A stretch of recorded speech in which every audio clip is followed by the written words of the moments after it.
Hi everyone, in today's video we're going to look at the way people are training and the way it kind of reflects the idea of no pain, no gain.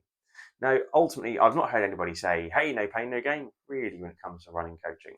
Most people are pretty sensible. However, what we do often see is people are training as if that is the case. So they're training though as though every single run is of key importance, every single session must be completed on pace, regardless of anything else, regardless of wind or how tired they feel or the elevation of the route or anything else. It doesn't need to be that way at all.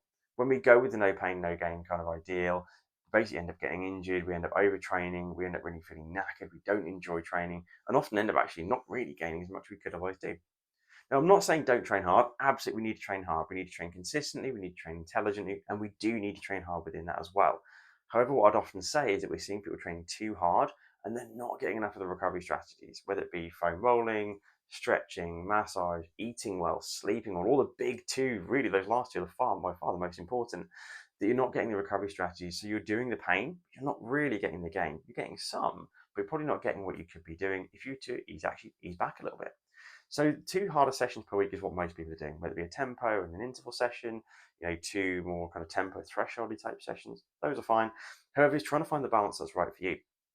So personally, I'd like to do a quite hard session one time per week, and then the second session is either slightly slower, longer stints of training that's still effective and productive, but I'm not taking such a physical risk on my body, or I go with something really short and really sharp. So within a bigger, longer run, I'll do a very small amount of much quicker work in there, depending on what I do the other sessions of the week. Now, there's loads of ways of doing this. There's no right or wrong, and you have probably a different method entirely. However, it's worth considering how that fits in with your training. And if you're not seeing the benefits you feel you should be getting, looking at your training and actually going, should I ease back a bit? Work in a more sensible, different way that maybe will allow you to gain better by recovering better.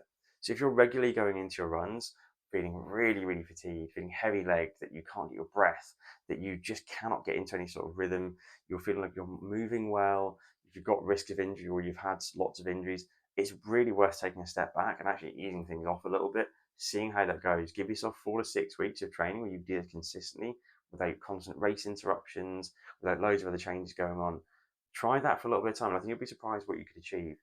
The idea of no pain, no gain only applies to a very, very small extent. Training should be difficult, it should be challenging, we should and we need to be working hard if we're going to make progress. But honestly, that consistently really good training is way, way better than swinging for the fences on every session, really challenging ourselves every single time we do it and really pushing too hard because the risks do not outweigh the benefits we're going to be getting from that in most circumstances. The risk is not worth it for the reward of potentially minimal gains because we're pushing too hard in training. So if you've got any questions on this, please feel free to let me know. There's loads of different training methodologies, whether different training plans people do, different principles. But the key thing is consistent, good hard work is more important. It doesn't need to be hugely intense for you to see loads of benefits. So give it a go, trust yourself, listen to your body, and take care of yourself. See you soon.